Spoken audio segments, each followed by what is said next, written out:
Lagavulin is a classic Islay distillery that traces its roots back to either 1742 or 1816, depending on the level of legality you like with your whiskey.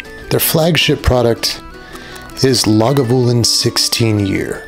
Long a favorite among Scotch aficionados, it took a singular great man to bring this whiskey to the forefront of popular culture. That man was Swanson. Today, we're going to crack it open and toast one of our favorite libertarians. That's right, my friends. Today we are sampling the granddaddy of them all. One of my favorites, a classic for the Scotch connoisseur, the Scotch drinker, Lagavulin 16. Now, if you've never had an Islay Scotch, Lagavulin 16 is probably, this is not a Scotch for the beginning Scotch drinker. It's very complex, and no one's ever categorized it as light or inviting or anything along these lines. There are other Scotches that you can kind of start off with, but if you're a little bit further along in your journey of enjoying the Lord's bounty, let's face it, Lagavulin 16 is a great place to go. It's a classic Islay. And what categorizes an Islay? When I say Islay, what do I mean? Islay is a very small island off the coast of Scotland where they produce a very specific character of Scotch. Typically, peaty and smoky is what they're known for. Briny as well. This is probably the template for so many different types, so many different bottles of Scotch. This is a classic template for that coming out of the Islay region.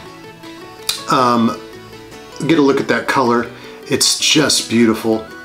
Everything about Lagavulin screams privateer. The bottle looks something like a bottle you would pull off of the shelf on a pirate ship after you'd taken over a Spanish galleon.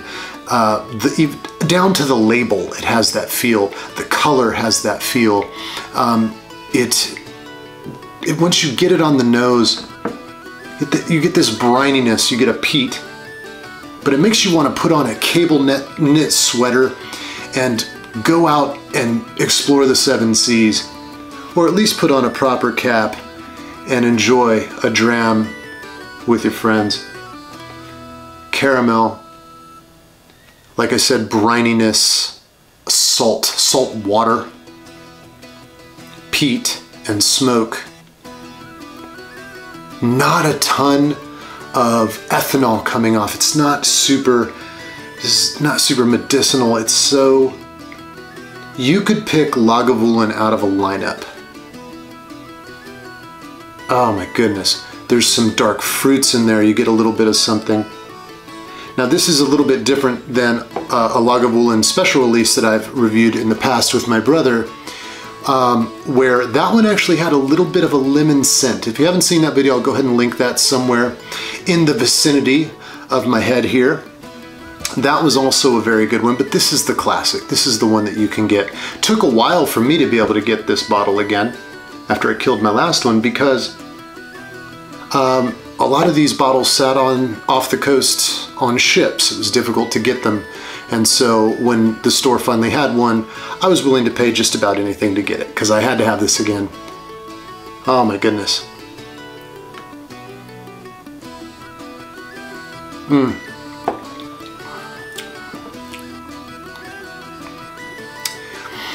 The palate, it's very forward with smoke, very forward with peat. When I say peat, it's a certain type of moss, peat moss that grows in Scotland. It is used in the distilling process. It has a very distinct flavor and smell. It's a little funky. It hits your palate heavy, but it's not oily. There's some Islas that are a bit oily, and this is not. This is definitely not one of them. There's a very, at the end, this aftertaste on your palate, almost a very slight mint. And I don't mean like mint gum. I mean like a fresh sprig of mint, if you've ever given that a nose. You get this very lightness at the end. So while it does hit your palate heavy, even a little pepper in the mid palate there, at the end, it leaves you with this lightness, this coolness in your mouth that you just want to have some more. That brininess is there, that salt is there. There's some dark fruit flavors that come through. My God, one more. A little bit of pepper, and there it goes. A slight mint, a lifting of something off of your palate. It just kind of takes it with it. It is a fantastic drink, and if you are, like I said, somewhere a little further down the road on your Scotch journey, but you've never gone full Islay, you've never dug into that deep, rich, smoky character that you get out of Islay Scotches, probably the best place to start is Lagavulin 16. It is such a beautiful drink. It's a winter drink. It's a return from a long sea voyage drink. Oh my gosh. It really is incredible that this very small island off the coast of yet another small island, Scotland, has developed this character to its whiskey and this main export that they have. Lagavulin sits in between Laphroaig and Ardbeg, and they are all really carrying a torch for what this Islay Scotch means, and it's like they're all there on this little bay, you know, and they're all next to the water, so you get that characteristic of the sea air, in a cold sea air, right? It's definitely a drink that I think has the character of a people that has gone through adversity and held on to something special. I think that's what Lagavulin is. There's other islands you can say. So I mentioned Laphroaig, I mentioned Ardbeg. You might try Bruichladdich, although I haven't had the newer Bruichladdich with the new distiller. His name escapes me at the moment. But there's so many great things that come out of Islay. So if you see it, if you see an Islay Scotch and you're trying to get into this, you're like, what, you know, Josh said this, I want to know more about Islay Scotches. Find you one and just start. But if you can get the Lagavulin 16, that's the way to go. It really is. But you can't go wrong by trying something and challenging your palate and your nose with something from Islay. And Islay is spelled I-S-L-A-Y. So it looks like Islay, it's pronounced Islay. Simply means island. I want to raise a toast to my younger brother who, like I said, tasted a Lagavulin with me on camera before. I know that he's hard at work on a bottle of Whistlepig tonight. Patrick, I miss you, buddy.